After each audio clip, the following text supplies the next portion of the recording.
Well, hello, everyone. Shall we get started? Almost on time. All right. Well, thank you all for coming. If you don't know who I am, my name's Keith Heggart. I'm one of the editors of this collection of chapters, which we're going to talk about and launch today. I get to do all the boring things, and then I'm going to hand over to my colleague and fellow editor, Stephen. Then we're going to hear from Pasi, and then we've got a selection of our authors who are going to talk a little bit about their chapters and the work of the book as a whole. And then, if you're still enthusiastic, there should be some time for questions and answers and commentary, and also refreshments, which are just outside as well. There might be a few people coming in late, there always is, but that's okay, we'll just keep carrying on. All right, so the first thing I want to do is acknowledge that we are on the lands of the Gadigal people of the Eora Nation. And if I remember correctly, this part of the Gadigal land was filled with freshwater streams, and they used to fish and hunt and get freshwater oysters from as well. And I always think that's worth mentioning because it's certainly unrecognisable with buildings everywhere at this point in time. If you're online, please tell us where you're coming to us from, which country you're coming from. We'd love to hear that as well. I understand that we've got guests from all over the place, including some international guests who are up very, very early. So we're very grateful to have them here as well. The other kinds of things I've got to say is if you need the bathroom, unfortunately, as is common at UTS, everything is undergoing restoration.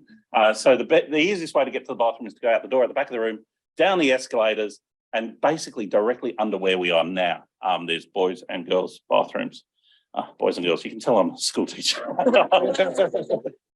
If you want our live tweet as we go through, we're going to use the hashtag ETDS2023 for Empowering Teachers, Democratising Schooling 2023. And don't forget that this is being recorded. So if you're online, things that you say will be recorded, but also in this room as well. Okay, and the final thing, on your chair, you might have noticed that there are discount coupons. Academic publishing being what it is, take every chance you can get to get a discount because the book is not cheap. And yeah, please have a look, and if you've got any questions, come and have a chat to me. All right, I think I've done all the boring stuff. Cool. Stephen, take it away. So basically, I'm going to talk you through the history of the book from my perspective. And as with a lot of us, this is the first time I've met pretty much everyone in this room, apart from maybe my wife. We're all weird online friends who know of people who know of each other.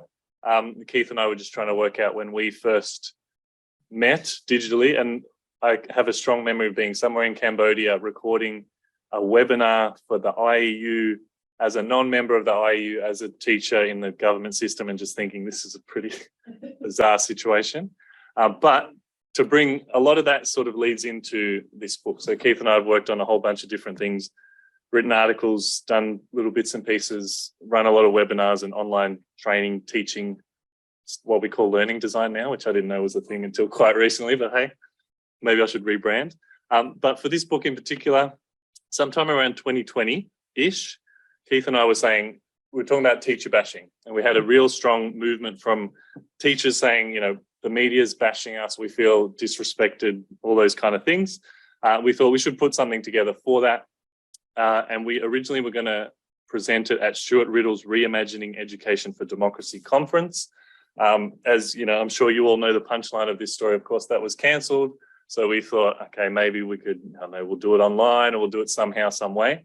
For me as a Victorian teacher, I'd always been running Teach Meets. So we had, you know, about 10 to 20 people turn up in a pub or in a, you know, school, in my school, you know, down a dodgy classroom down in the corner of the school.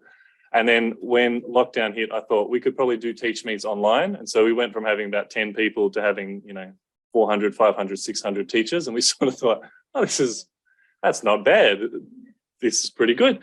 And then, but a lot of them was just, you know, we'll get teachers together, they'll talk about, I don't know, technology or whatever idea came to us. And then when this fell through, Keith said, could we do it sort of, you know, could we do it that way online via YouTube? And so then we thought, let's reconceive of what we had planned and kind of rough it out that way. And a lot of people lent on a lot of connections they had to sort of bring together impressive people. For me at the time, the big get was when we had Jane Caro speak at that event, and Adrian Piccoli, Deb Nedlitsky, David Zinger, those kind of people. I was like, oh, we've got big names. And, you know, if you're sitting here thinking, I have no idea who any of those people are, that's okay. I'm often in that situation explaining to people like, oh, Pasi's coming to our event. And everyone's like, great, Pasi. And I'm like, oh, yeah. Then you realize that you're really niche into an area like we all are, I'm sure. So anyway, and then that went for, you know, we had, I think, what do we got? 842 people watched that. It went for over 2.5 hours and it finished at like 11 o'clock after starting at a reasonable hour of 7 or 8 or something. So not that night, but the morning after, Keith and I were sort of like, that was good. There's something here. We should do something with this. And so we kind of decided, Keith having just published his book, which you'll have to mention. Activist Citizenship Education, out with Springer. Nice. Very expensive too. So he said, we could turn it into a book. I've just had a book published. It's easy, he said. Keeping in mind, this was 2020, so 3 years ago, but no, easy. Yeah. Well, no worries, we'll get there. So we basically, and Pasi will talk more to the process from sort of his perspective, but I remember those first few meetings, we were like, it was very much me saying, we've got Jane Caro, big name. But really it was kind of, you know, a Trojan horse of me saying, what I really am proud about is I've got these teachers who I've always respected and thought have really good things to say. And so they were very much like the Trojan horse, you know, we get you with the big names and then we hit you with, and here are all my teacher friends who have really important things to say about, at that point, teacher bashing. As you might imagine, if anyone knows anything about publishing, the book is not called Challenging Teacher Bashing because that's a bit... I still like the name. Hey, me too. That was... I don't. I came through loud and clear. I'll tell you why. So yeah, despite me and Keith being bolshy to the hilt, we were like, no, we should keep that name. We'll self-publish it. No, we never really thought that. Then no one would read it. But suffice to say, we put together, you know, very much, hey, we've got big names. We're going to write this book. It's going to be great. And then, of course, lockdown continued, as you might imagine. And I'm not really sure, as I was writing this bit out, for me as a teacher, it helped me because I wasn't traveling as much. I wasn't doing yard duty. I wasn't doing all those kind of small things that eat away at your time.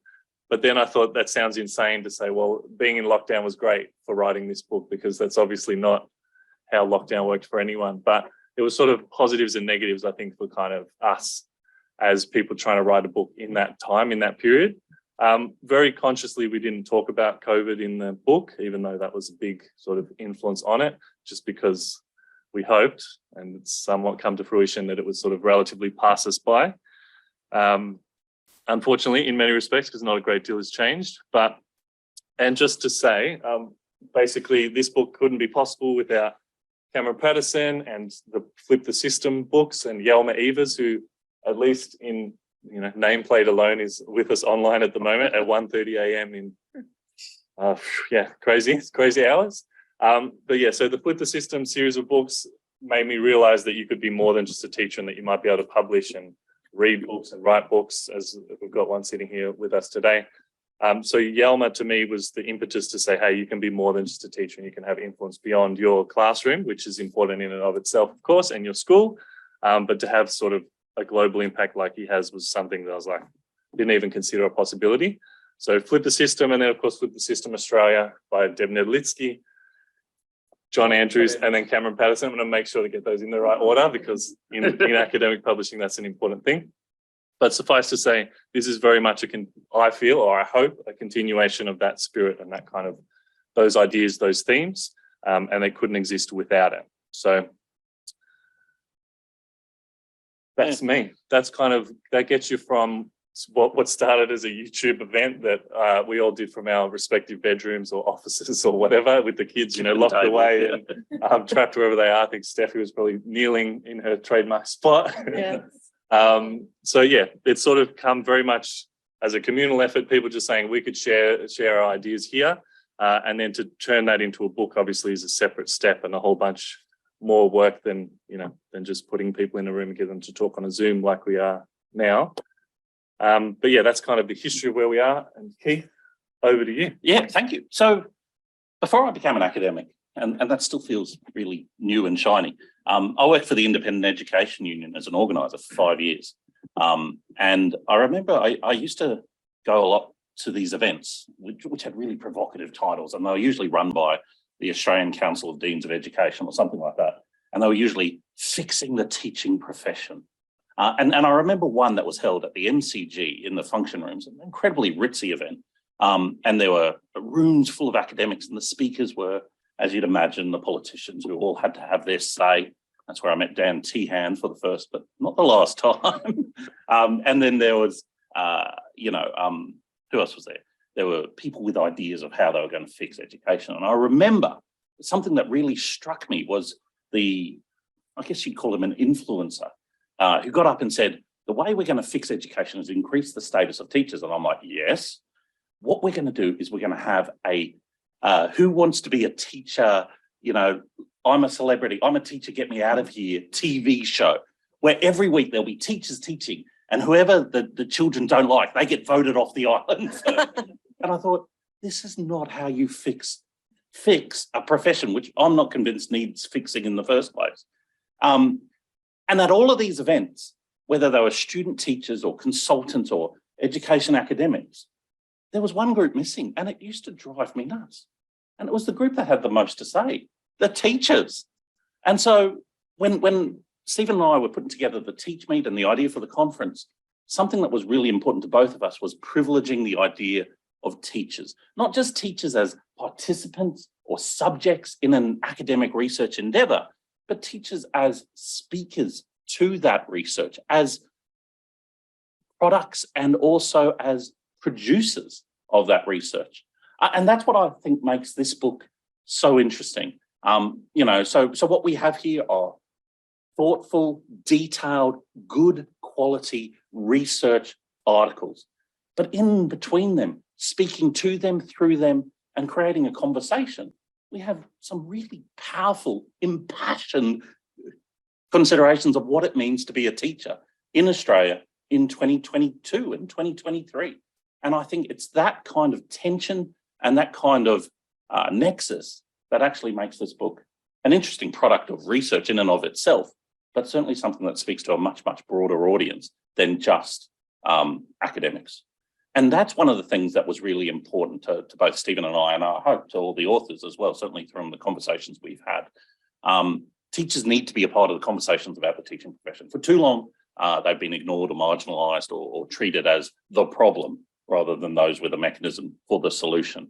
And it is our hope that, the teacher in me is like, we're going to fix this and we're going to fix this right now.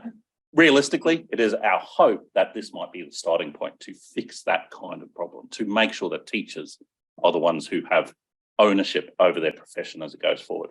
And I've been out of teaching now for 8 years, but I'm still a teacher. I call myself a teacher. I know that's pretty provocative on Twitter to say that.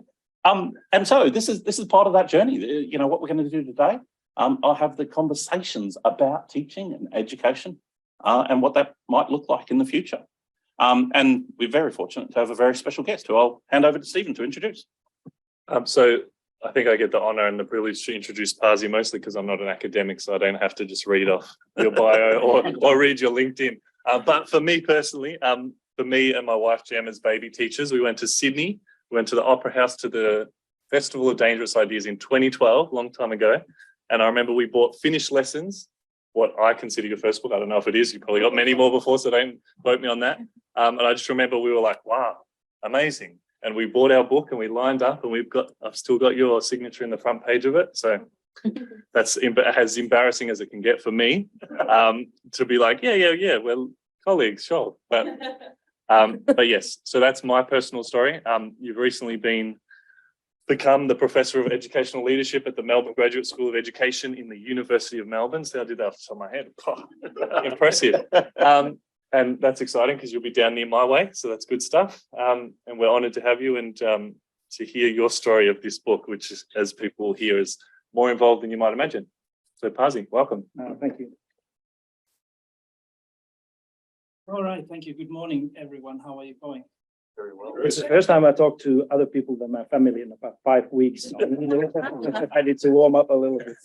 We live up in Lennox Head still, and it's a small village, country place, so we don't see much other people. So at the same time, I'm delighted to see other people, but I'm also kind of scared, what's happened here. But Keith, thanks for the acknowledgement of the country. I think it's always particularly in education, gatherings and meetings like this, it's a very important to not only to try to look at the horizon and in the future, but also remember the past. That people here have been successfully educating younger and older ones for tens of thousands of years. And I think we have much to learn also from what has happened before, not only what we try to do in the future. And I think that often in these conversations about education, we too much try to kind of invent new things and innovations for the days to come, rather than try to understand how things have been going on. And I see that even this much improved title that you have in your book right now,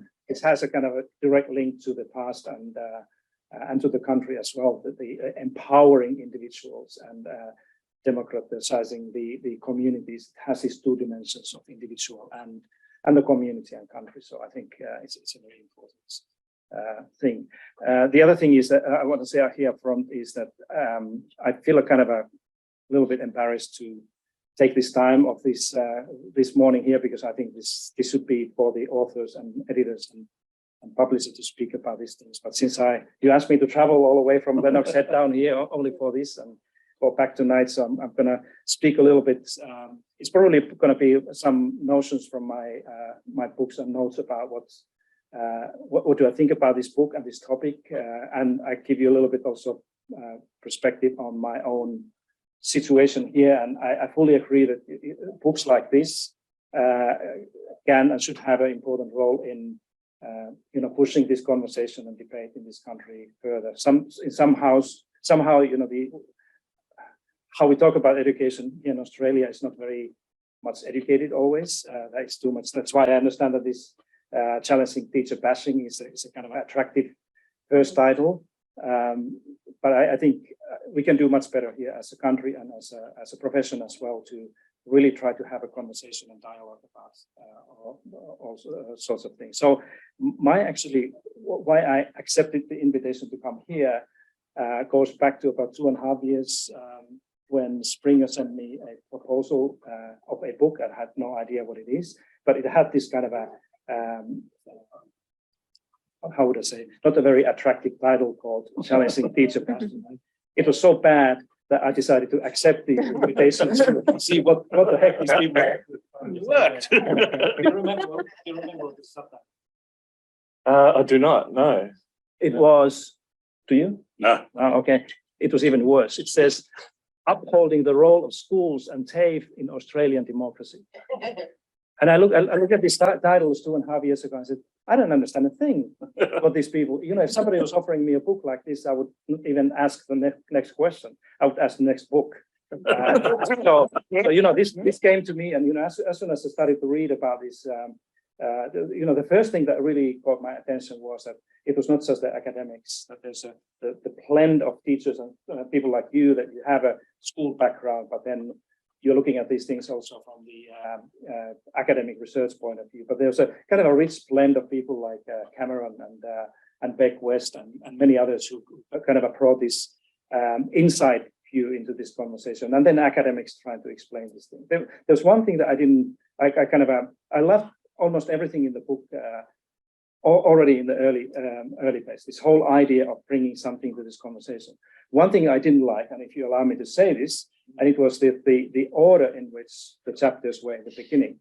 And guess what it was? It was the academics, the highest ranked doctor was there in the first, and then the ranks went down, and then these early career teachers were there in the very last chapters, like chapter 15 and 16, what people normally don't read. And I said that, if you want to reconsider a different title for the book, you also need to design the book in a way that is actually according to what you want to communicate. The teacher's voice is important, that we need to kind of listen to them and give them a space. So why don't you bring them to the front of the book and let them speak first, and then we academics, what we often do is that we explain things as they are. I'm very happy to see that most of those things are in this this final edition. I think it's a great book to read. And if I'm teaching a leadership course or anything like this, I would definitely recommend this to my students. Also because it's a kind of a book where you can pick up some chapters based on your interest and your needs. And,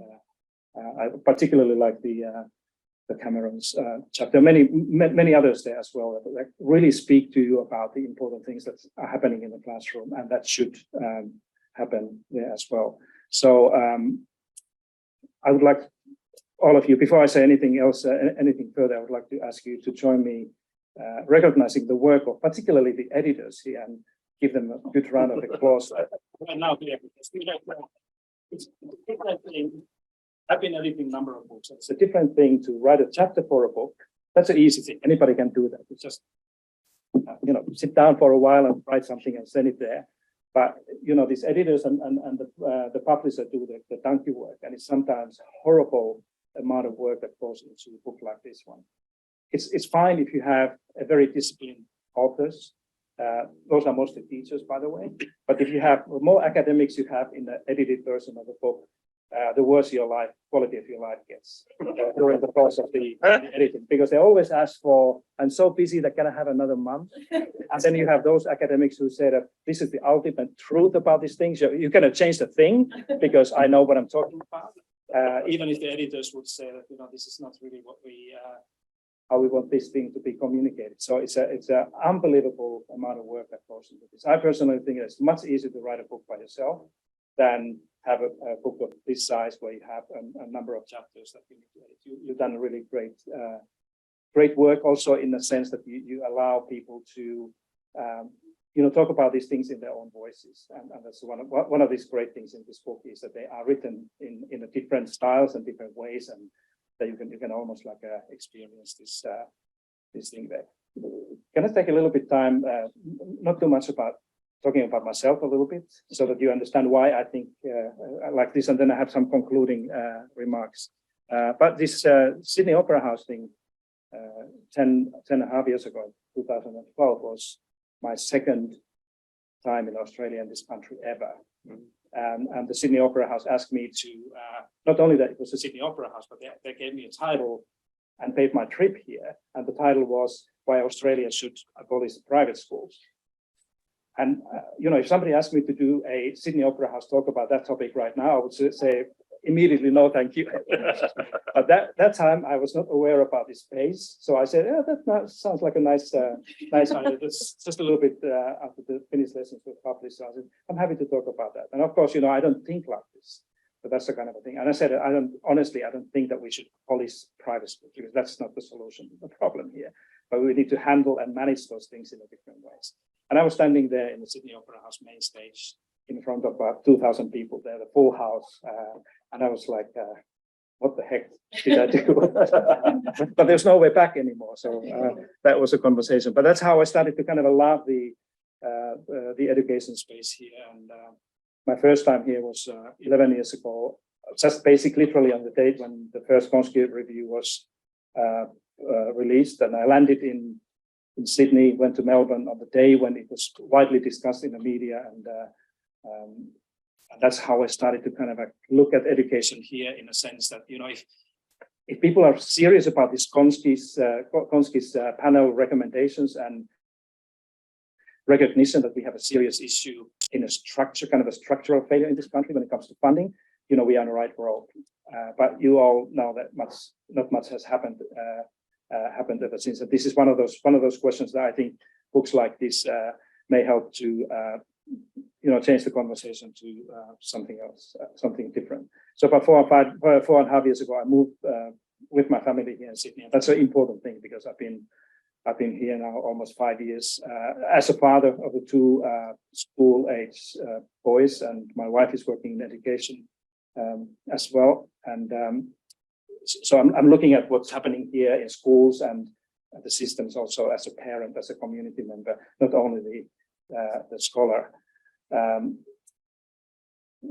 remember when I landed here, Tony, my colleague, was one of my first colleagues in the UNSW here. That some of these colleagues were asking me that, so which private school did you choose for your kids? I said, what are you talking about? I'm a public school person. I come from the country where we have no private schools. So what does this question mean? And somebody said that anybody in your position would definitely just go and find a kind of a nice private primary school so that your kids can go to a kind of a prestige private college or high school afterwards. And no, I said, my answer was this. I said, I'm going to do a social experiment with my own children by sending them to a public school in Sydney and then write a book about it.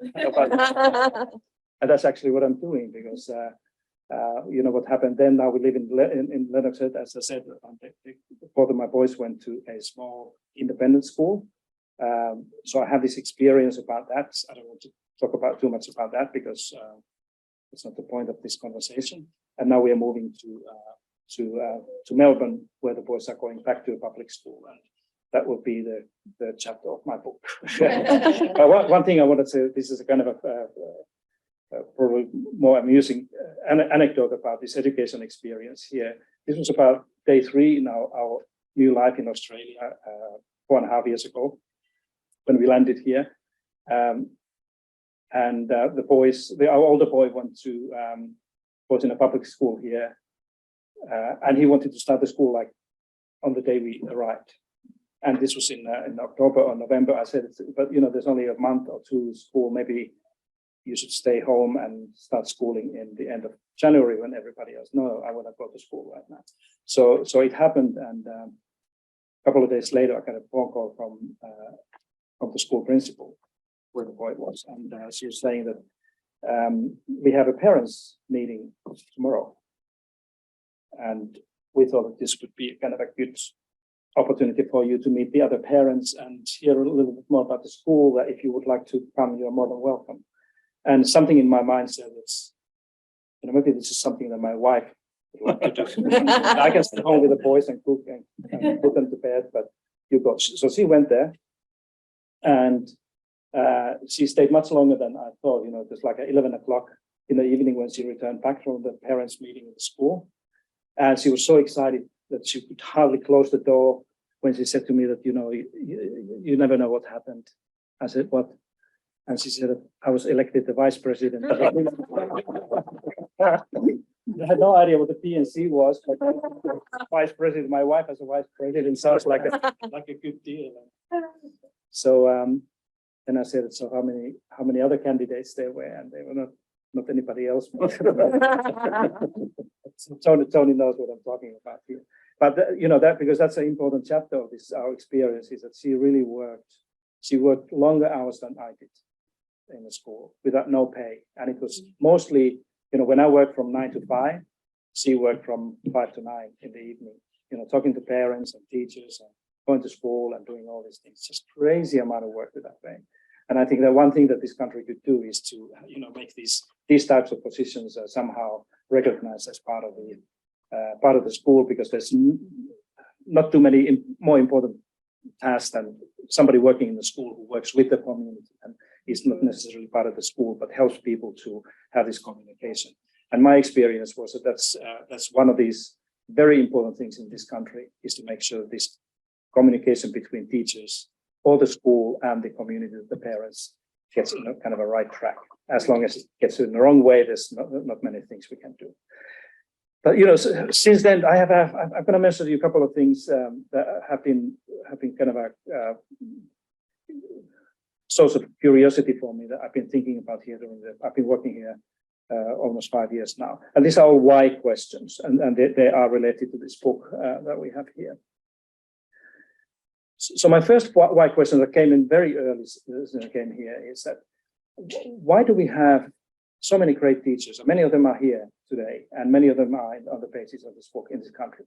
Great teachers, great principals, but the education systems are not performing any better. Actually, as you heard in the radio this morning, you know, things are going downhill. How can it be? I can see so many amazing individual teachers. It's an interesting question, because it's not, you know, for me, the challenge in this country is not the teachers. It's not the kind of a human challenge or problem we have. we have a structural systems issue.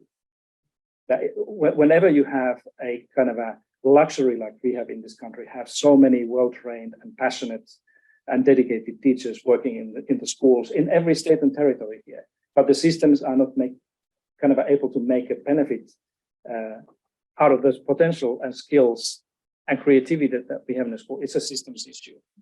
And that's why, this conversation in the media today, I'm going to be in the project 5 o'clock this afternoon. I was in the ABC Radio National this morning talking about the same things, and I'm going to repeat these things over and over again, that we have to understand, and parents have to understand, that it's important to improve teachers and what they do and support and help them. But nobody should expect that by only doing that, we can fix these things, because it's a system that needs to be kind of a redesign. I don't know if there's anybody from the Department of Education here. But that's what people there also, by the way, know that we need to understand, get this conversation in the right track. That's why it's so important that in this book that we speak about how do we empower teachers, help teachers to do more, but also at the same time look at the system itself, how the schools can do things in a different way.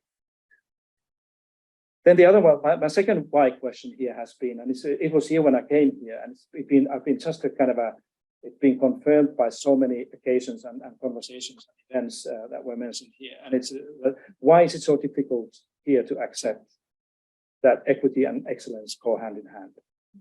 It's still, somebody, I think it's in Cameron's chapter where you speak about this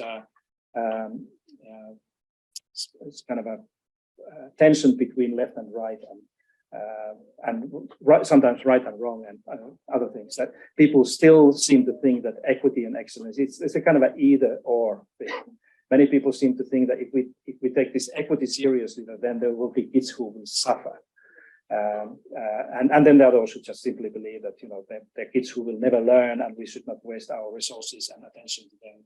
Let's just make the world-class education available for those who are able to learn. So this country, we are still in this conversation far behind many others, like in Nordic countries, for example. We had these conversations 40 years ago. And now it's everybody understands, and it's a non-political understanding that if we really want to have an excellence of the system level, we need to do that by investing in equity. And so that's one of those conversations when we need to have. You probably speak a little bit less about that, but this comes through this teacher voice that you also endorse here. So as I said earlier, that the educational failure we have here, it's not a human failure. It's not a kind of a human issue that much, but it's more about the systems thing, and that's why it's so important to do this. My last of these why questions is the kind of a core question in many of these chapters, is that why teachers are excluded in these conversations here. And one of the questions I was asking when I was preparing for these notes is that could this book be written in any other country? And just by doing it like this, just change the subtitle there. That's perspectives from Canada or United States or England or Finland, something like this. And I think many countries probably share the similar types of challenges that we have, but in a way this is a very unique way of, understanding and looking at these challenges and problems that we have here, particularly when it comes to teachers' role in these debates. 5 years ago, when I came to work with the UNSW, and it was Adrian Piccoli who basically convinced me to come and work with me. One of the early conversations I remember having with him was about my question that, how things change here. Like if we want to change something in education in New South Wales or Australia, how does it work? And he said to me that, teachers don't matter. Teachers or principals, schools don't have a say in this thing. And he didn't say this because he thought like this. He just said that, this is what it is. I said, so how does the change happen if the teachers don't kind of have any role in this? And then he said that it's about parents, it's about citizens, those people who vote me and others to the cabinet, when they say that things have to change, then we take it serious. Then I change the policies and politics, and then the policies will change the practice. This is what happened. And I started to think about, is it like this everywhere? And it's definitely not like this in the Nordic countries of Finland. In the Finnish system, there are many flaws and many problems there right now. But one of the things is that teachers are really one of the most important elements of this kind of a tripartite way that education changes. The teachers have a say, and not just the teacher unions. We have one teacher union that represents all the teachers, but teachers, individual, experienced, innovative, kind of a forward-looking individuals, and they have a say. They appear like now. We had a similar report published in a review published in Finland last week that we have a productivity commission's work published today. And the teachers were all over the place in the main media, in the radio and the news and the newspapers, writing about what it takes to improve what they do, without asking the principal or head of the department. And for the preparation for these notes, I actually spoke to a number of my trusted colleagues within the department here. That how does it work today? And they basically said that their advice was for teachers not to do anything. Don't go to the public space, particularly now when we are getting to the elections here. That it's very risky. Actually, if you read the code of conduct and the laws here, it says that the principals are encouraged or allowed, if you wish, to collaborate with the local media. But it doesn't say what this collaboration means. It doesn't say what the local media means. But the advice from within the department is that don't do it. Just don't even think about it, writing an op-ed to the paper or being in the radio. It's going to be too complicated and too risky in the sense that if somebody asks you a question and it is considered as a political question, then you're out. That's the information that I was given. So that's what one of those things that it's kind of understandable why teachers are not part of this conversation. It's kind of easy to get that why we don't see, like today, if you look at the media today, you don't see any teachers saying anything about these things, that what is going on in the schools or what should be happening in the school, unless you are coming through the teacher union or some other organization, but individual teachers who would like to do something. So, that's why one of those things that I think all the teachers should be educated to do, and this is particularly to Tony, who is, and anybody else who is in a teacher education thing here. I think that all teachers should be trained and prepared how to write an op-ed piece or how to make a 3-minute kind of a talk about the important things that is nowhere near the teacher education programs right now. And I have a book here from a person called Jessica Lander. This is a new book called Making Americans. Recommended reading because Jessica was my student at Harvard University a few years ago when I was teaching. And she's a brilliant writer, brilliant teacher as well. She's teaching civics and history in Massachusetts.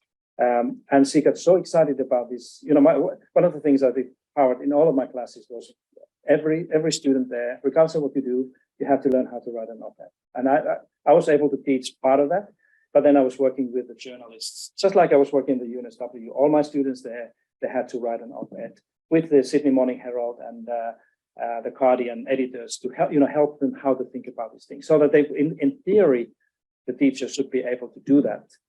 If one day there's a kind of a license to do that. One of the persons, by the way, I spoke at the department said, this is how it used to be. Like not so long ago, 20 years ago, that the teachers were encouraged to write and speak up, but not anymore. So it's not something that has always been. This has happened now that we have kind of moved to this era where teachers' voices are silent. But Jessica got so excited about this op-ed writing, and this was like 5-6 years ago when I was there, that she started to write to Boston Globe and some other newspapers, and now she's an author, a teacher, still teaching. So this is a good example of what can happen when we are allowing people to do this. So let me come to the closure here, and then I'm happy to listen to what you have to say about the chapters and have this conversation. A couple of months ago, I wrote, there's a journal that the New South Wales Teacher Federation is, I think it's called Professional, what is it called? JPL, yeah.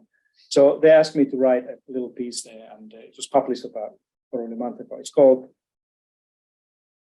Australia, an Educational Lone Wolf. And it's a really serious, it's a very serious short piece that kind of sits nicely in this conclusions of this wonderful book that we have here. So what do I mean by this educational lone wolf?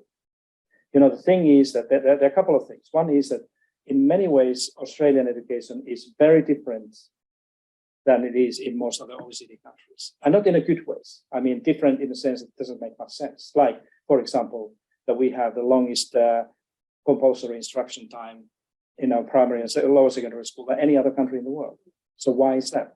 So why we are believing that having these long hours the kids are in the school from the kindergarten and kindy, it would make any difference in their well-being or learning in the school. I just don't understand it. Nobody's talking about this, not even educators. When I speak about this around the country, people are like surprised. Oh, I didn't know that. Okay, but that's what it is. The other one is that there's no other country in the world that is funding education as we do. That we are overfunding independent schools at the same time when all the public schools remain heavily underfunded. And still the public schools are catering about 85% of any students with the special educational considerations or needs. When I talk about this in other countries, they said, oh, these Australians completely nuts.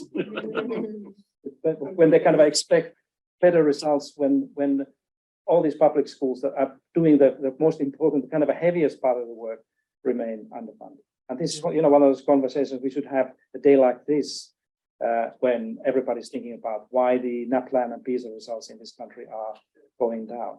So that's the one. And then finally, you know, the third thing that makes us really a lone wolf educationally is that there are very few other countries that segregate students from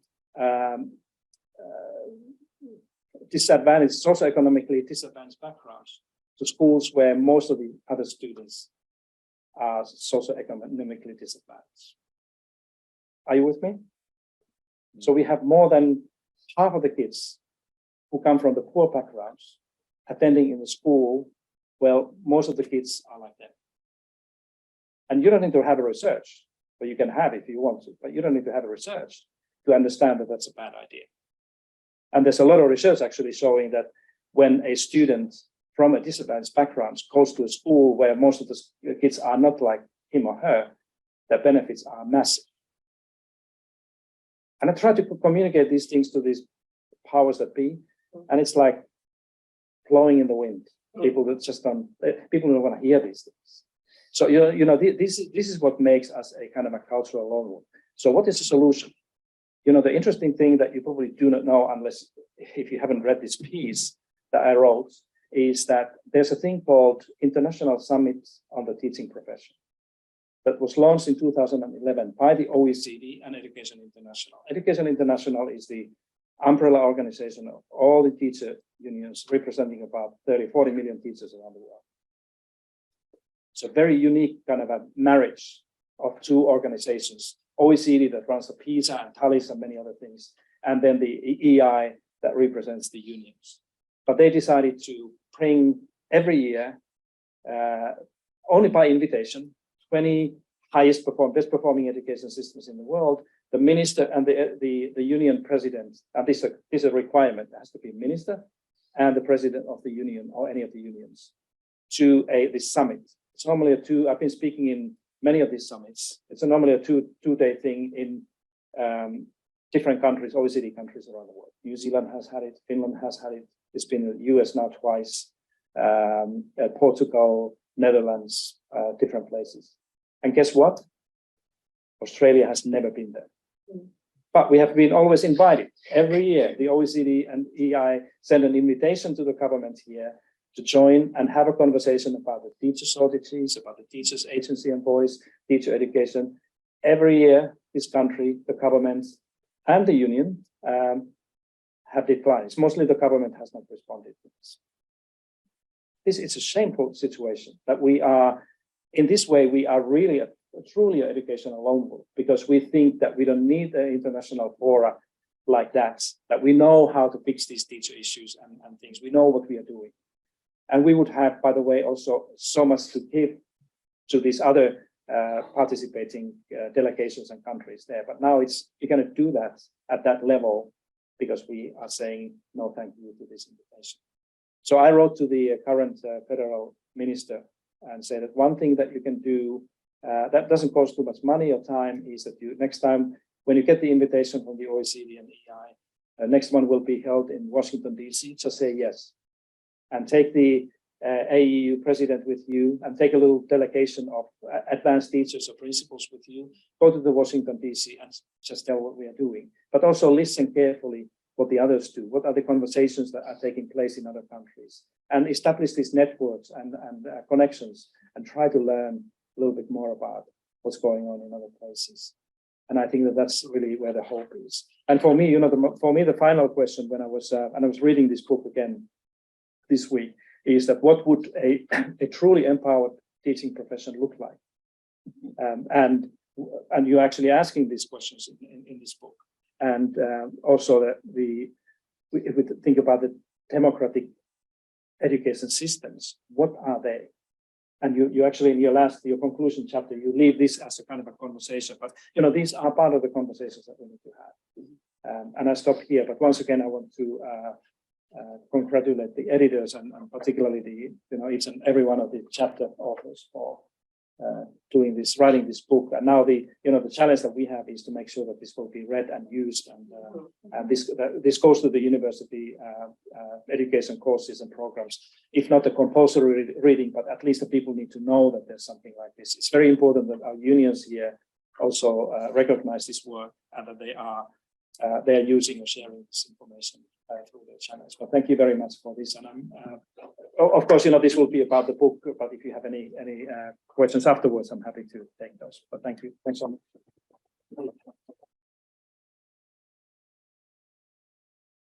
All right, next we've got Stephy Salazar, who I don't want to make too much of a political point, but she's one of those wonderful teachers that we're trying to. That was the reason, the big push for this book to get her voice out there.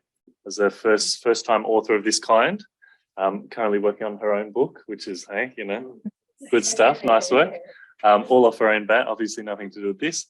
But so she has served as a assistant principal most recently, and at the moment she's working full-time as a coach. And so again, this is why I say not to make it too political, but of course, in an education system in Australia, you would hope that the very best teachers would be able to do the work that they do and the additional things like writing books while still being in the profession.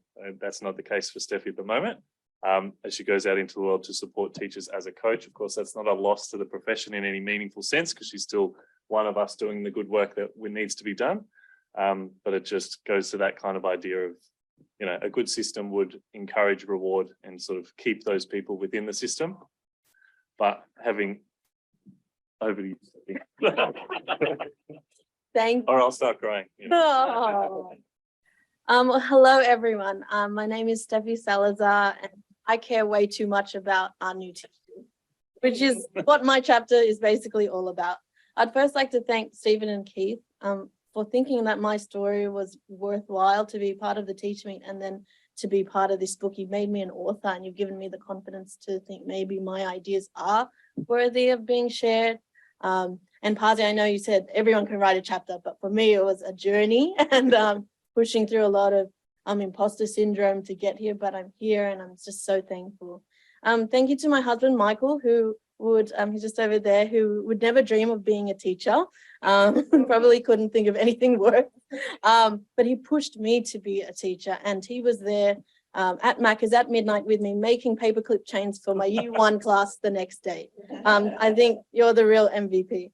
And a big shout out to Shane and Gareth for coming here today to just support me and just believing in my ideas. So thank you. I'm grateful for all of you.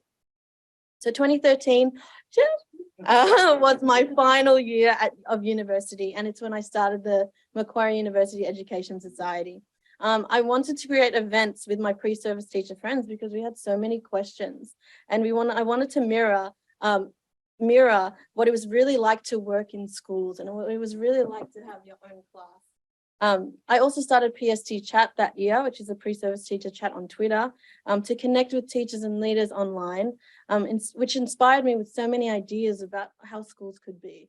And Cameron was definitely one of those people who I thought, yep, you know, I want to do things that Cameron's doing. And it just showed me how fulfilling it was to be a teacher. So when I stepped into my first school for the first time, I could see that new teacher support was definitely inconsistent. You know, some schools had amazing things going on, some schools had nothing, and others were quite detrimental. And I kept hearing throughout my career things like, new teachers come to our schools with nothing, or can you please just fix them? And we did it tough, so should they. I hear that one a lot. So I guess the impact of these beliefs on our new teachers is that they feel overwhelmed, they feel isolated, and ultimately lose their passion and the sight of why they became teachers in the first place. So as I share some key points from my chapter today, I'm inviting all of us to take the time to pause, reflect, and think a little deeply about how we're each contributing to the growth of our new teachers within our unique contexts. What are your beliefs about the new teachers you're working with, the pre-service teachers you're working with, and how do those beliefs affect the way that you interact and support them? Are our current actions and initiatives empowering our new teachers, or are they disempowering them? And if they're not effective, what steps can we take to make sure our new teachers are showing up and then showing up as their best work in progress selves? It hurts that our new teachers are not always seen as the professionals, as the leaders that they are. And when I say leaders, I am referring to how they are leaders of their own professional learning journeys, capable of generating creative new ideas, capable of solving their own problems if only they're given the space and the tools to be able to realize these things. So in 2017, I attended the Australian Curriculum Studies Association, organised by Cameron.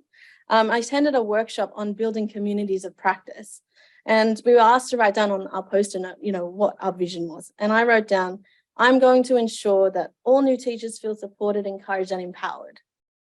I'm going to help create schools where everyone is dedicated to doing what it takes for our students to succeed.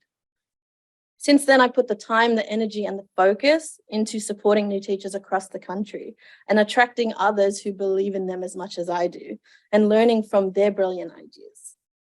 If I had to capture the heart of my chapter, it would be this, that the impact of empowering new teachers is perpetual and means that we can all focus on doing spectacular things for our students. If we want students to be agents of their learning, how is this being mirrored for our teachers? In my chapter, I shared a few possible ways to empower our new teachers that worked in my context, specifically through the co-creation of the New Teacher Tribe, supported by coaching. The New Teacher Tribe is a fluid network of individuals who are passionate about supporting pre-service and beginning teachers to be the best that they can be for themselves and for their students. Anyone is able to contribute to the New Teacher Tribe events. It aims to empower by building resilience, well-being, and self-efficacy. The group looks different every year because it's truly shaped by the new teachers in the community. We ask for their feedback, what they want to learn, what they want to work on. So it's always changing and evolving. One year during lockdown, we decided we had to do online events. And so I asked the executive team to each share their biggest failures as beginning teachers. And the new teachers just said it was the best professional learning ever, just to hear from these leaders who they admired, that they were imperfect, that they made mistakes and they learned from it. The New Teacher Tribe is just one simple but powerful way that we can create that bridge, that symmetry between, you know, how we expect our new teachers to interact with their students, and the way that we collaborate with our new teachers to co-create the support that they want and need. Trust, but in order for this to happen, trust has to be modeled by leadership, by the principal. And I'm fortunate, Leonie Black, my principal, she was definitely, she saw my strengths as a new teacher. She created a sanctuary where collaboration, challenge, and inquiry into new and creative ideas was just the norm. And that just emanated through to our team and through the way that we interacted with our teachers and our new teachers, which led to the culmination and commitment to the achievement of so many goals. So at my school, we treat new teachers as leaders of their own professional learning journeys. And that is definitely what empowered me. Being treated as an equal, being trusted by my principal to coach her, for her to coach me, give each other feedback on our coaching practice, being given permission to innovate, go rogue, make mistakes, and just help shape my identity as an educator. Through coaching, and I'd love to share this photo because it's not just me coaching anymore. I'm showing how, new teachers that I coach are now coaching the new teachers. It's just a beautiful thing that's happening. Through coaching, we collaborate with new teachers. We truly partner with them, empowering them to achieve goals that they want to set, not what's specifically on the strategic plan. And it's based on what they want to work on for their students. We walk alongside our teachers, keeping them focused on their goal and focused on being in service of them. These initiatives are sustained now by champions of new teachers. In my context, I found it to be the new teachers who actually participated in the new teacher events themselves, who were coached they opted into being coached several times. And so they just want to, they understand that feeling of respect, that trust, that feeling of being a partner in leading their professional learning. And they want to continue that for the new teachers that are coming in. So please, let's make the time to collaborate with our new teachers, to work in partnership with them, to design the support, the learning that they want and need. When they realize how capable they are in leading their own professional growth, they'll see more in themselves and then more in their students. And I know that that's what I want for the future of education. Thank you so much.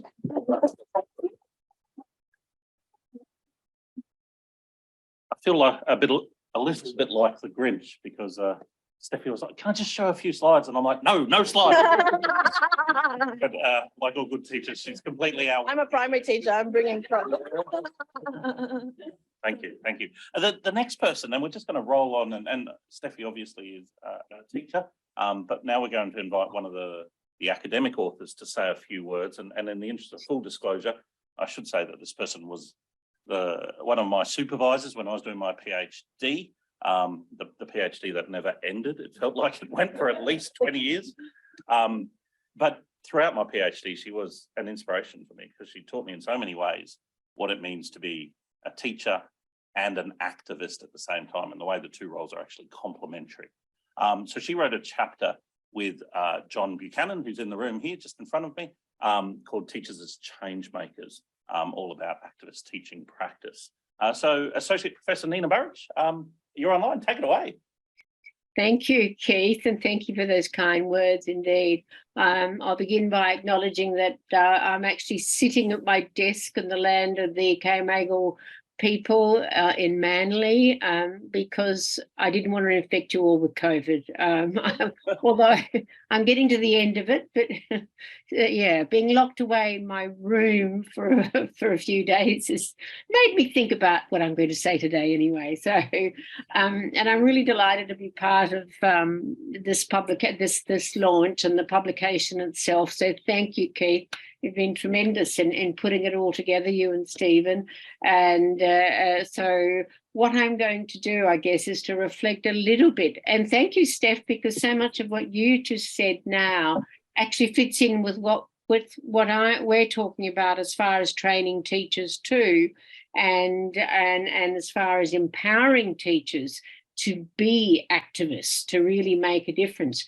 Now, if I go back to my really old days of when I was training, to me, the slogan that got to me then was "Teacher make a difference." This is back in the 70s, guys. You see there how old I am.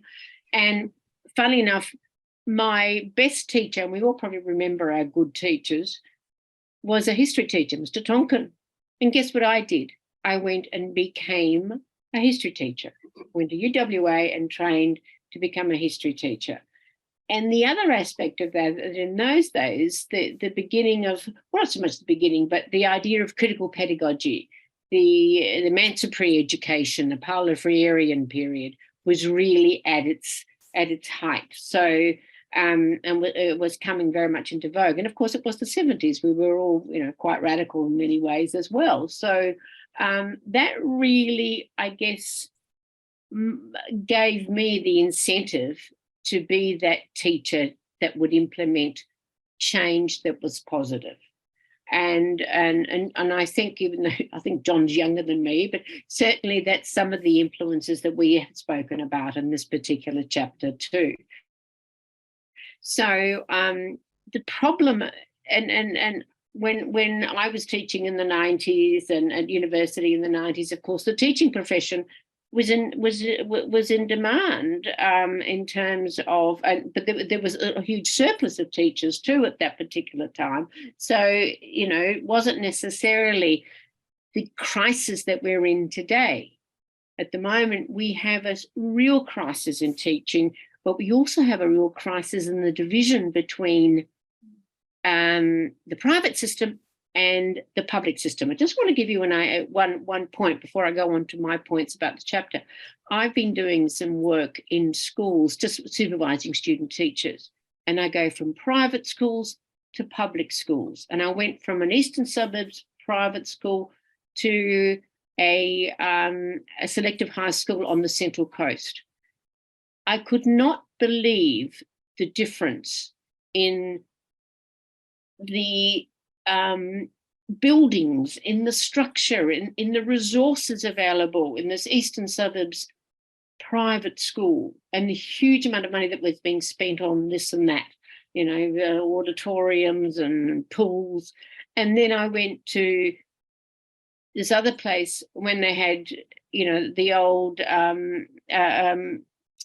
demountables, etc. And I thought, what is wrong when we are one of the wealthiest countries in the world? What is wrong with us here? We really have to focus on this. And it amazes me that our teachers in our public system are still doing an incredible job, given the fact that they've got to deal with so many other things. And I think Pasi actually mentioned the report, the Productivity Commission report. And one of the things that report mentions, as an actual fact, is related to the number of teaching hours, the number of work hours that teachers actually are doing at the moment, and the number of those hours that are related to administrative tasks and, to all the paperwork. And that's taking them away from the actual work in the classroom, which is essential. So anyway, enough of those of those comments, but I think that is something that we need to address as a community, as a nation as well, in terms of valuing teachers more. So, and getting away from this market-driven model of education. But we all know this, of course, and the fact that there's much more to education and the work of teachers than just getting a result at the end of the day. So what we were trying to show then is that what we want to focus on is a different model. And this is what our chapter does. It looks at Martha Nussbaum's work on education for human development. And what does that involve? How do we use that in the classroom? And she talks about, getting away from the instrumentalist type of education. And that what we need to do is to really push for education that broadens the mind, right? That gives us that global citizenry sort of focus, that allows us to look at and gives us the skills to look at the world from different perspectives, creative imagination, critical thinking, and the capacity to really walk in someone else's shoes and understand that. That's what education for human development is about. And that's what we need to then, as teachers, focus on giving our students, our teacher education students at university, and our students so that they can, students in the classroom. And that's been my focus of education in universities for the whole time that I've been there, since the 90s.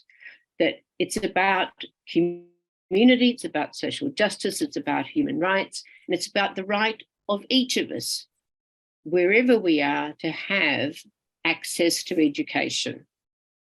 And of course, it is embedded in all the human rights conventions and the UN SDGs, etc. But we need to put it into practice more and more, and to get our students in Australia to look at the world from a different perspective too, and to see what it's like. And I'll give you some examples of the idea of teachers as change makers from my own experience too. So I think that's the most important thing. I'll stop in a minute to stop me, Keith, if I'm going too long here. A couple of things I wanted you to do in this particular chapter is for you to have a look at some of the images that I put in there. I was involved in a number of events and stuff like that, including the climate strike in New York in 2019, and so I've got some pictures of that in there. But that shows, and that the international climate protests and strikes have been supported by teachers' unions, they've been supported by teachers, and they've gone global. And I think there are aspects of teachers' work here that is crucial. The other thing that we have in there is examples of some of the work that I'm doing in Indonesia with refugees and in the voluntary refugee schools that they've set up in Indonesia. Now, this is very important work. Oh, that's great. Thank you for showing that. So he's putting that up. What I do and what UTS has been involved in with some of my colleagues is that we actually go, and I'm going there next week. We haven't been able to go there for the last 3 years, but we're starting to do it again. We've done online work with them because refugees are stuck in Indonesia for decades, sometimes for 10 years, 5 years, 10 years. Their children can't go to school. A lot of them are from Afghanistan, Hazaras. There are also from other countries too, from Iran, Iraq. So what do? But they've amazingly set up their rented apartments, houses, and set up these volunteer schools. But they've got no teacher training. The kids are in the classes. The teachers are the older brothers and sisters who can speak English. So we go there, we use our curriculum and to help them to do workshops about, managing classes, about teaching English, science. We have a lovely science teacher who's actually a PhD student at UTS, Deborah Ritter, who does the science work with us. So that's, and what we do then is we actually teach our teacher education students about this work, and we get them to try and put that into their mindset within a school context. So I suppose what I'm saying is that it's critical that teachers then come back into their classrooms and to engage with students about issues of social justice and equity. And it's not just in history or in English that we do this. Right through, we can look at these issues in all subjects. So what I would like you to have a look at, and I've got one more idea that I wanted to suggest that we perhaps could, with the teachers union, could do. I'm thinking of engaging in a writing campaign with schools internationally to send to embassies, Soviet embassies, Russian embassies, not Soviet Union, Russian embassies, and globally, to say, we young people want you to think about our future. Peace and peace education is something else that we should get involved in. I don't know, this idea of a writing campaign so that we all write letters to be sent to various international leaders. It's just one of those off-the-cuff sort of thought that I thought, maybe we could do this internationally, get our primary kids, our secondary kids to write letters to people and say, we want a peaceful world. We want a world that's, anyway, that's I'll end on that and stop. Thank you, Nina. Yeah. All right. Next up, Cameron Paterson is one of the best history teachers I've ever met, and now the Australian version of Yelma Evers, who's still, hopefully he's asleep by now, and now currently he's the director of learning at Wesley College, but a teacher through and through, and one of the good ones. So Cameron, Cheers. Thank Over you, to you. Steve. Thank you for having me here. I decided that I wanted to start this morning by quoting from Gabby Stroud's book, Teacher. How many of you are familiar with that? There's a few nods in the room. And I thought, how do I start a book launch by quoting from another book? And the flight up this morning from Melbourne, I was flicking through Empowering Teachers and Democratising Schooling, and I was looking at George Lilly's chapter, and George has the same quote from Gabby Stroud. So George and Gabby, thank you for this quote. Good teaching comes from teachers who know their students, who build relationships, who meet learners at their point of need, and who recognise that there's nothing standard about the journey of learning. We cannot forget the art of teaching. Without it, schools become factories, students become products, and teachers nothing more than machinery. I had the privilege of co-authoring a chapter in this book with Meredith Gavin. Meredith is in the US.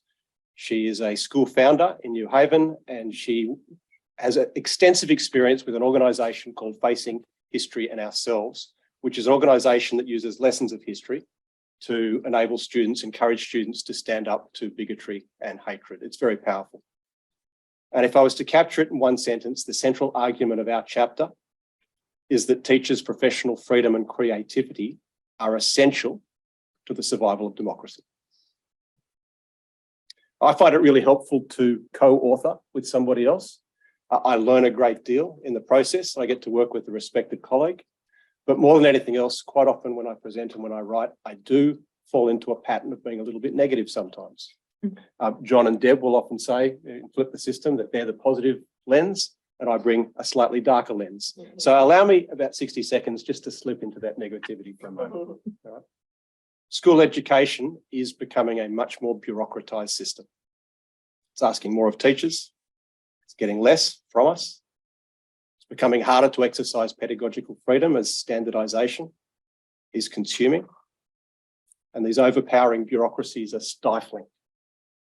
Teachers are losing control of professional decisions as their tacit knowledge and experience is diminished. Tacit knowledge is that beautiful expression, that subtle nuance that's invisible to the untrained eye. The best teachers find it hard to explain. Year 9 arrives at the door, period 6 on Friday. You've got a beautiful lesson planned. And as the first 2 kids to come through the door, you think, everything I've got planned isn't going to work. I'm going to do this instead. Flicking through this morning, I had another look at Alex Wharton's chapter. He calls this, quote, the unquantifiable, invisible work that teachers do, end of quote. We know about our educational tensions, punitive accountability, a climate of competition, over-reliance on numbers and data, the negative effects of over-testing. We know that attending school is a rite of passage for students. There's something culturally, globally about that it's part of growing up. But shoveling a massive content, cramming syllabus dot points and being drilled to answer exam-style questions does seem rather pointless in today's fluid and connected world. Schools are increasingly driven by performative measures. That wonderfully inspiring document, the Melbourne Declaration and the more recent Mapantwe Declaration, are completely and totally overshadowed by NAPLAN. Teacher colleague Deb Nedoletsky, I often quote her, she says, teaching should not be a profession without accountabilities, but education is not an algorithm. I often say that quality assessment is more a conversation than a number. So thank you, Keith, and thank you, Steve, for the honour of being a part of this compelling book. It's been quite inspiring to see a teach meet turn into a book. Teachers can thrive within democratic structures, but this is difficult when we work within layers of hierarchy and administration. Thank you as well for your acknowledgement of the work that Deb and John we did together on the Flip the System book that I was very lucky to edit with them.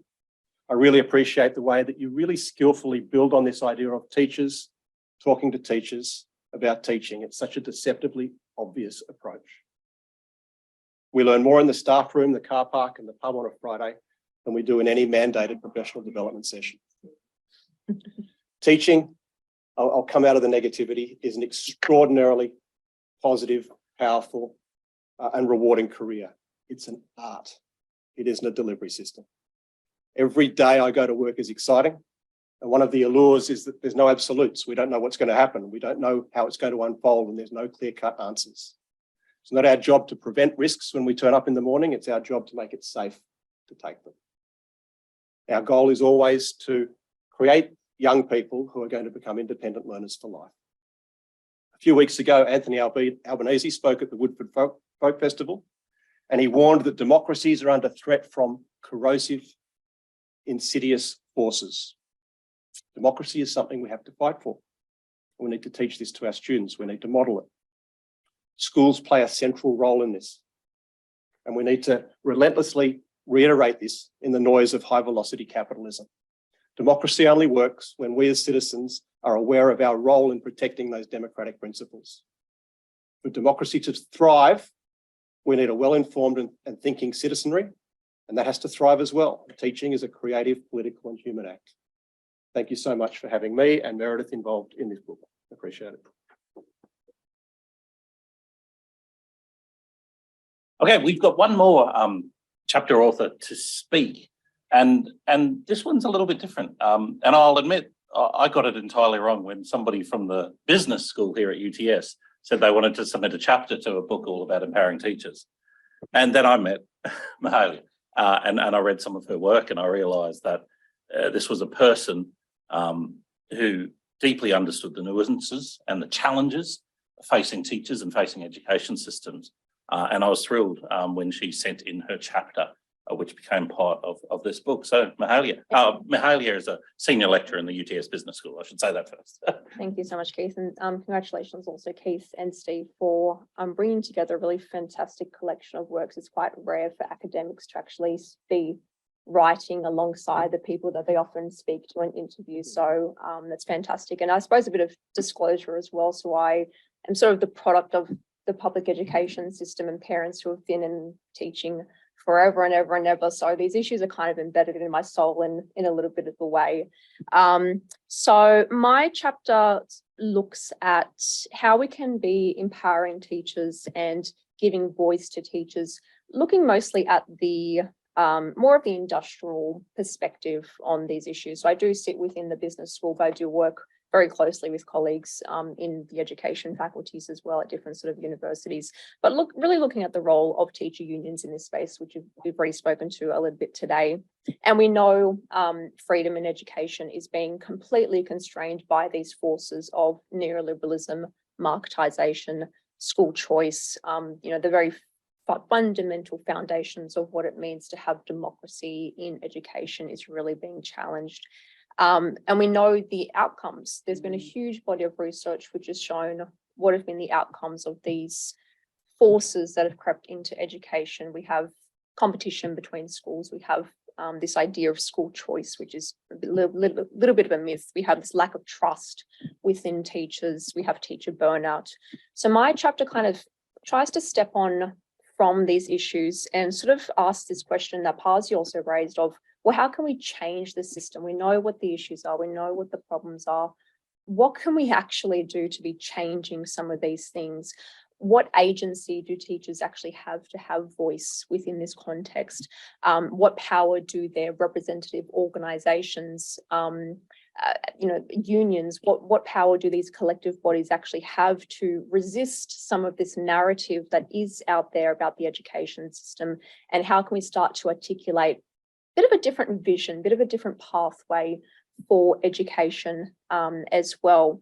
So my chapter really tries to contribute to understanding how can teacher unions build this idea of grassroots activism. How can we really embed this idea of teachers as intellectuals, as Steve was saying at the beginning of his comments at the beginning? How do we actually make sure that teachers do have a voice within this space, and how can teacher unions, I guess as a little bit of a vessel, try to amplify that voice within communities as well, at the same time acknowledging the huge strain that unions are under today. They're facing significant economic, political, and very challenging regulatory environments that they're working within as well. So the chapter that I present actually draws upon my doctoral thesis, which I did a couple of years ago, speaking to a lot of teacher union officials, as well as education ministers and senior officials within the education department as well. So I just want to touch on a couple of points of why I think my chapter is kind of relevant within this space of empowering teachers and democratizing schools. So there's been a lot of attention, a lot of public and media attention on teachers' working conditions recently and on the work of unions as well. And the context within which teachers and unions, as Nina said, really is in this crisis point. We have workload, administrative burdens. We've come through this context of COVID. The environment in which teachers are working, much more precarious, much higher level of temporary appointments within schools, which my colleagues have been writing about.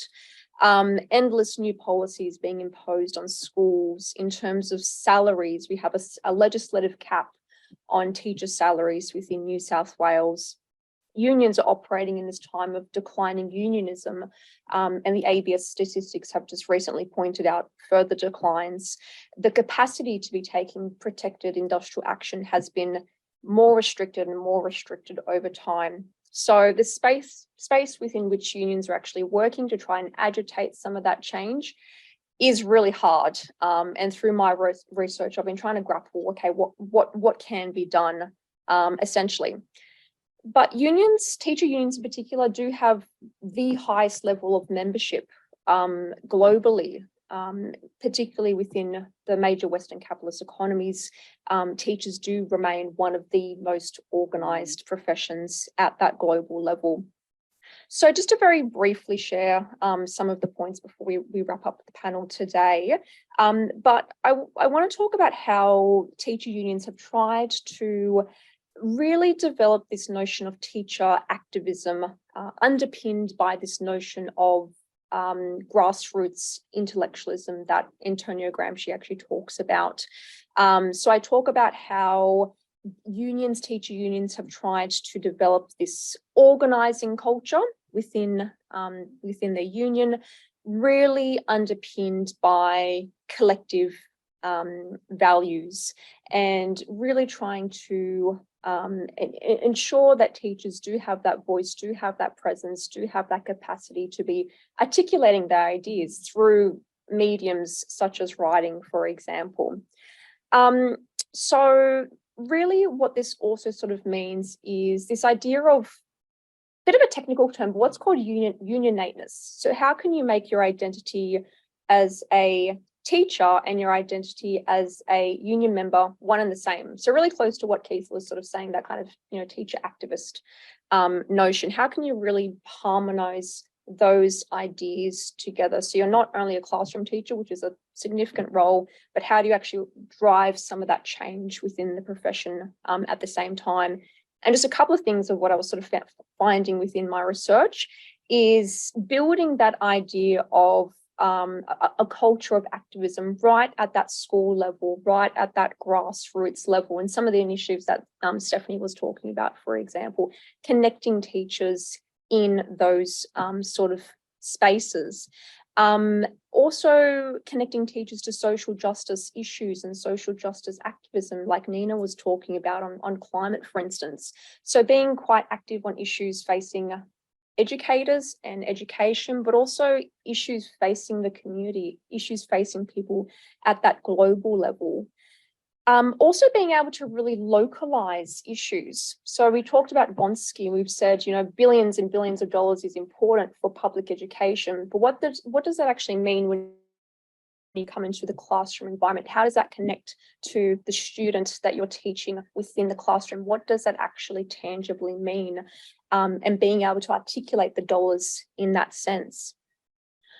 And at the same time, also thinking of ways that teachers can be brought into that professional space. So when Pasi mentioned the journal, professional journal that the union writes, how do you articulate the voice of teachers within those particular spaces as well?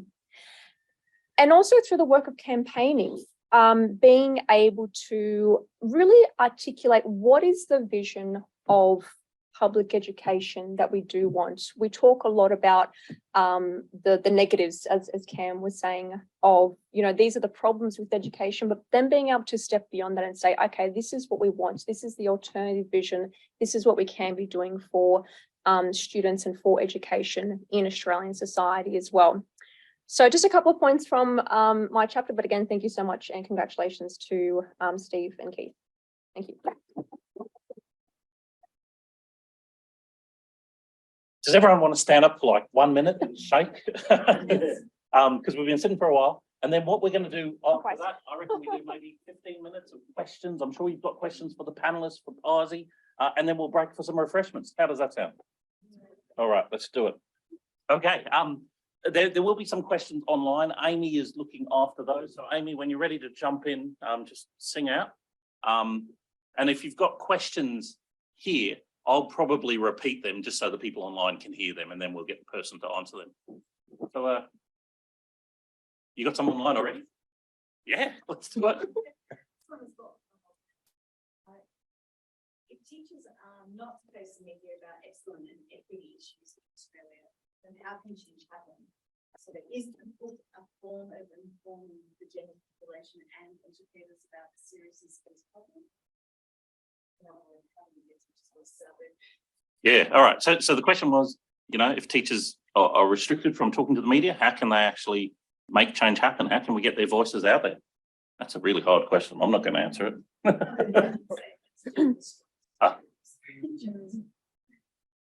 Jump in.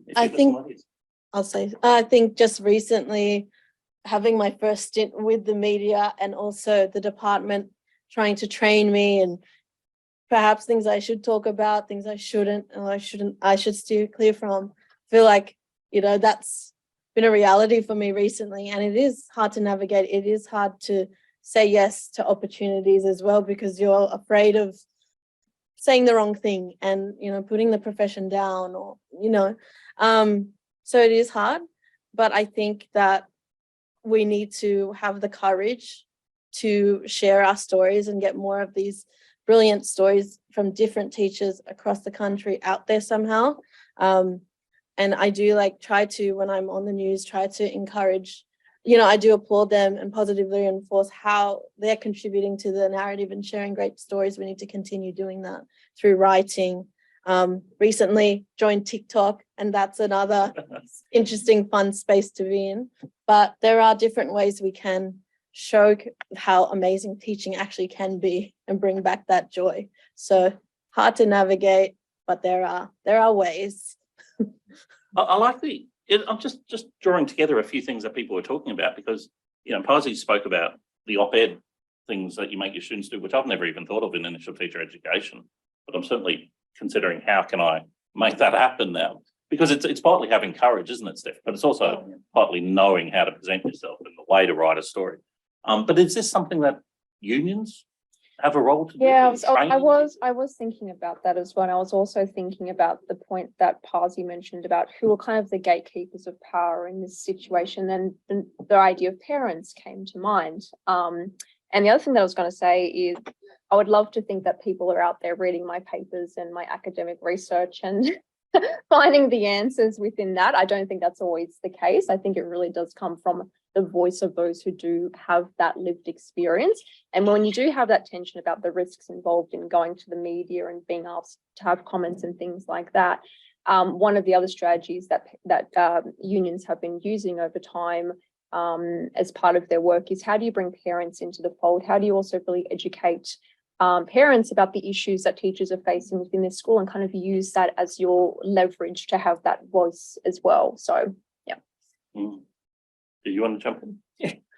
Yeah, well, you know, formally, if you look at the regulations now, there's nothing that would actually deny teachers to do that, communicate to the media. What you actually say, what I said earlier, is that the school principals are actually encouraged to work with the local media, and I think that that's a window, that's an opportunity for teachers also to do this. But, if we leave this to the individual teachers to, think about what to say and when to say yes and no, it's going to be very difficult. But, why not the schools who want to, just like you said earlier, communicate, what's happening in the teaching profession or school with the community. And I said, what I said earlier is that communities are the places where the change will come. It will not come. I think it will take a long time here in Australia before we can say that the change will actually be coming from the profession. It's not, I don't see that there's a kind of a fast move into that type of culture. And if I'm right that the change will be fueled by the communities and their better understanding about whether it's about equity or the workload issues or any of those things, then I think it's a very important, increasingly important that the schools would think about how they work with the community, the local media, but also the community at large, and try to help people to understand. My experience saying about the op-ed thing is that I haven't met really, Jessica is one, and then maybe I had another one of about 500 students I was teaching at Harvard University who actually knew how to write an op-ed before coming to this class. Here in UNSW, I've been teaching our EDD doctoral program in 3 or 4 cohorts, principals, deputy principals, teachers, none of them feel kind of step in and say that I know how to write an op-ed. All of them say that it's hard, it's difficult to do, but as soon as you get into the kind of a sense of that you understand how to do that, it's not only writing things, it's also the communicating clearly about your ideas.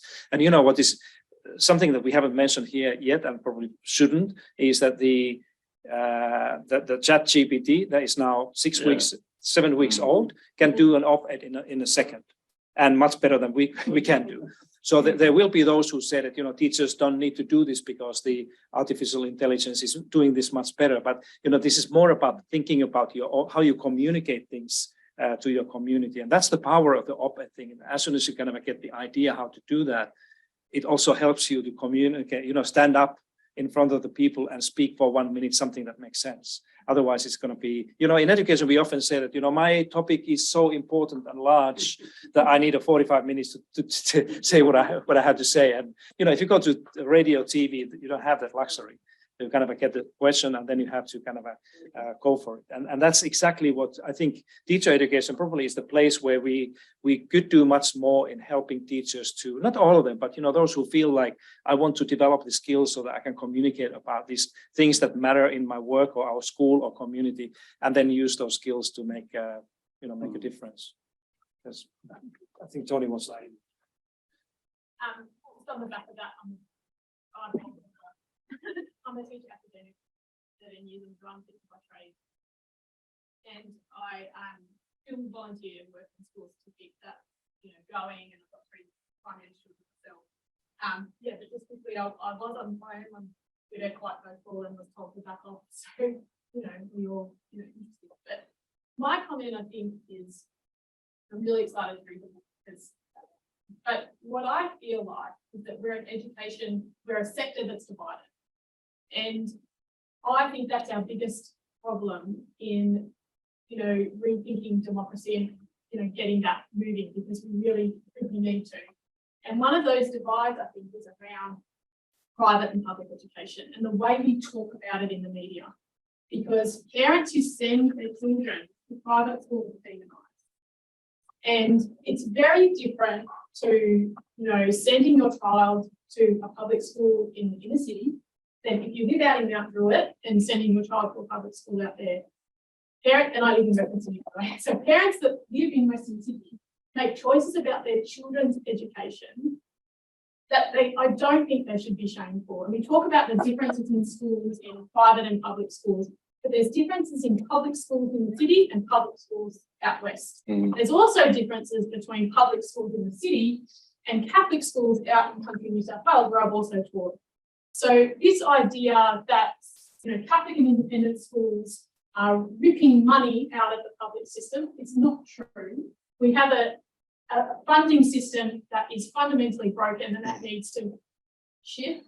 That won't shift while we, in the media or between ourselves, fight between each other. Teachers, private school teachers, public school teachers They've all come from the same universities. We've all had the same training, and we make choices about where we work that are dependent on where we live, money, and teachers and parents shouldn't be shamed for those choices. So that's kind of, and I think, we even have different unions. So there's also a divide, I feel, between academics and between teachers as well. And I get a lot of backlash about, you don't know, you're all theory, even though I'm very engaged in schools. And so are a lot of my colleagues. Like, I don't really know, even some of the bigger professors do quite, involved work in schools. So I think if we are going to move together as a sector, we need to stop the infighting and start realising we're all fighting for the same thing. We all think, public schools need more funding, 100%. And our funding system is broken, but shaming parents for sending their kids to public schools, it doesn't happen like that. And if you look at the hospital system, we don't shame people for choosing a private hospital over a public hospital in the same way that we do with the education system. But So Take that as a comment. in an attempt to repeat for the benefit of the online. So there's a lot of divisions within teachers and parents and teaching, especially. I would think the Beck West chapter is titled "The Profession That Eats Itself," and that's basically her divisions. And she had more than the ones you've mentioned. But for me as an English teacher, if Keith was a maths teacher. I don't teach, they just textbook, and then Primary versus secondary. primary, big second, schools, little schools. drama. Oh, he's a teacher, but he's at a Montessori school, so whatever it is. And to me, I think that's the value of a book like this, because until she basically, I prodded her and said, could you write a chapter about this? And it wasn't until I read what she'd written that I sort of came to realize for myself, that is what it's like. And that's me as a teacher of, 12 years, 13 years, coming to that realization via her chapter. And then to suggest that that's already in the academic, like if that's obviously never been published in an academic space either, let alone most teachers knowing it. But yeah, that tension between, I meet a teacher and they say, oh, I'm from a private school, kind of, sorry, like, oh, we must be enemies. And yeah, it's a lot of work to kind of bridge that gap to be like, you've got a rifle range and I've got walls with cracks in it and we put buckets up for the leaks in the roof. We came from the same uni, we were trained in the same institution. We are the same, whether you teach maths, drama, or, one of the good subjects. But yeah, anyone else? Cameron? I'll just jump in there. Quoting my good friend, John Andrews, who worked on the Flip the System book with me. John will often say that it's not unusual to turn the TV on in the evening and have this whole array of voices that are dissecting education as a profession, but very rarely do you see or hear a teacher on those panels or on the project, for example, in the afternoon. Teaching academics on those panels. Yep. I mean, I know you talk about Jane Carroll, but no background. Like, that's my frustration Yep. as well. It's not just I do think Why we wrote this book. I do think over the last 12, 24 months, we're increasingly seeing teacher voices on those sorts of panels. But that's an incredibly isolating, confronting experience for someone to turn up and have questions thrown at you, and you need to speak all of a sudden for the entire profession. I'm grateful that we have people like Pasi that will do that for us. But the other thing that we can't escape from is the fact that it's been said several times already, our funding arrangements are immoral. And until that changes, little else will change. Tony? Thank you. Nina, hi, and your seat is very comfortable. Thank you. I said yesterday online that I've had those seats. For a colleague to pay that. Thanks, Nina. I'm just backing up Martin's points about the op-ed. And Cameron's right, it's awful to be caught on hot by a journal. Better experience that I've been caught a couple times and I was out in Dubbo and I've mown the lawn outside of Dubbo summer's day at 45 degrees. One of the local journals got me on the radio, or the local ABC, and it didn't sound good. I mean, after that, we get the press training at uni and they say, have a presser reading, the press statement. But that's Pasi's op-ed, so at least then you have some speaking points. And the other point I want to make is that I'm on the wrong side of 50, right? So I'm still a generation that actually read newspapers and watch the news and such. Whereas my daughters are in their 20s and 30s. They don't pick up a newspaper anymore. They're much likely to be like Steph, inhabiting different types of media. And I think they can really learn a lot off the next generation. Oh, I can learn a lot. By watching Steph work, I'm learning how to communicate in that space. So the next generation are coming through, and there's obviously a shortage of number. There'll be this big bubble of people coming through. They're much more likely to be looking in different spaces. So we need to be nimble to be able to operate in that. And I can't even conceptualise that being an old bloke. I don't even understand it. So that's what I'll have to learn on Steph. Yeah, I would just say, like Keith and I and colleagues are sort of, a lot of what teachers do online is not only not good, like if we're talking op-ed training, and Jem can speak to this. If someone says to you, I say, oh, I'd like to write a thing in the paper of 300 words. That's the hardest 300 words I've ever had to write, because you've got, and Pasi can speak to this better than me, you've got this limited amount of words, or you've got a 10-second grab to camera. You've got to, get it in clearly and succinctly. But yeah, Keith and I and colleagues, like we're looking at what teachers can be doing online, because a lot of what happens online is, the Grattan Institute has said, blah, blah, blah, get rid of lesson planning, give teachers, off the shelf resources. And teachers willingly or unwillingly are kind of contributing to that, because, you retweet it or you post it to your own thing and you say, oh, I can't believe it. But you're signal boosting for the people that you don't want to be supporting. So what we're hoping to work on at some point in the future is some kind of, not just media training in the sense of, here's how to get your ideas out, but here's what not to do to make sure that you're not, poisoning your own well with the viewpoints of people that maybe you don't want to support, just out of like a, out of shock. And that's what social media is driven on after all. I strongly disagree with this. Look at me, share it to everyone else who is then also, and then the shock continues, and the message that you're trying to stop is the thing that you are spreading around. So I don't know. Yeah.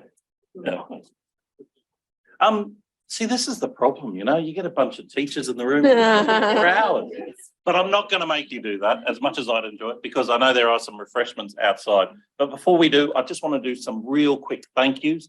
There are some authors in the room who didn't get a chance to talk about their work. I want to thank them for coming along, and thank them for their contributions to the book as well.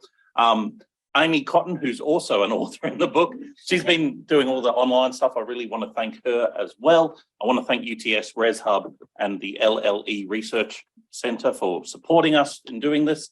I want to thank Pasi for coming down from Lennox Head just for us. We're very grateful. And of course, I want to thank our panelists for talking about their work. But most importantly, I want to thank everybody who came along to listen to this book. Make sure you go out and order a copy for your school or your university, or if you're rich, your personal library. Thank you, everyone.